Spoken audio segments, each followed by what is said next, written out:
सीता के संभवत कैसे कैसे समझाओ तारी शीतल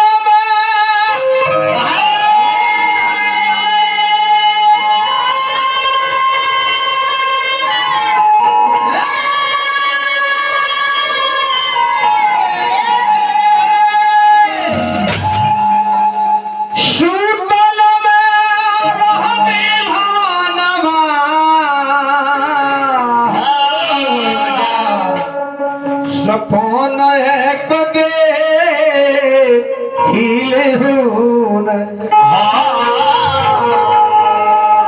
जय हो हे बेटी ए बेटी किसा बना में आइले बनारवा जय हो सब कुछ नाशा आइले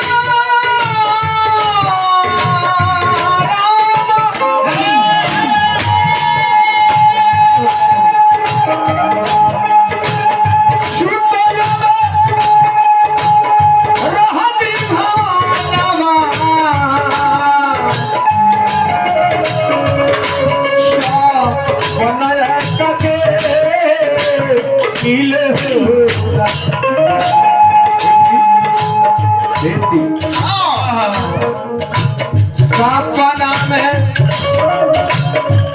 आइले बनारवा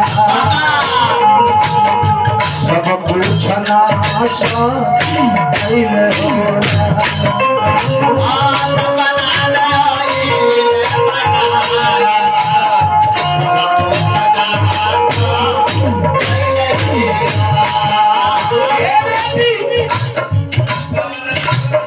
जरी गईले लंकावा हक होरी गईले हम देखनी हो रावण के मोरी छिल के गधा बई खई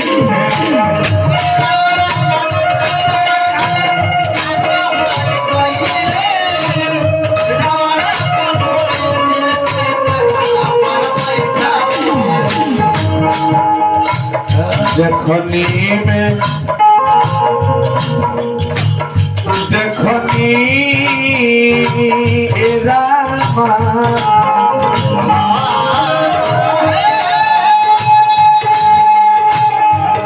देखनी में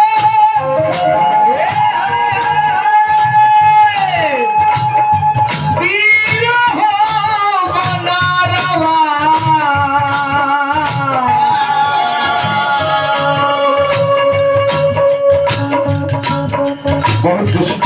बहुत कुछ कह जाते हैं बेटी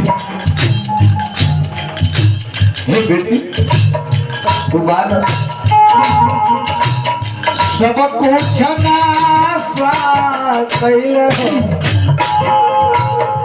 मारल गईले रावण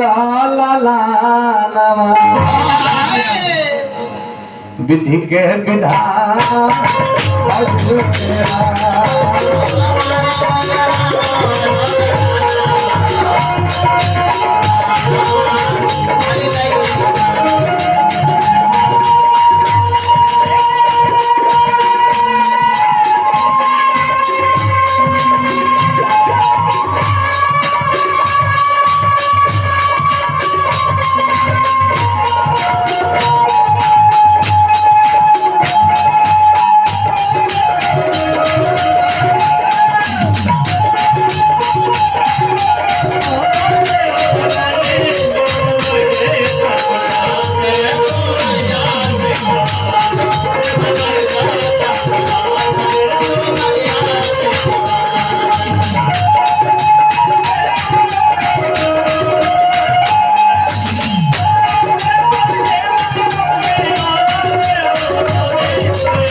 जितना समझावती है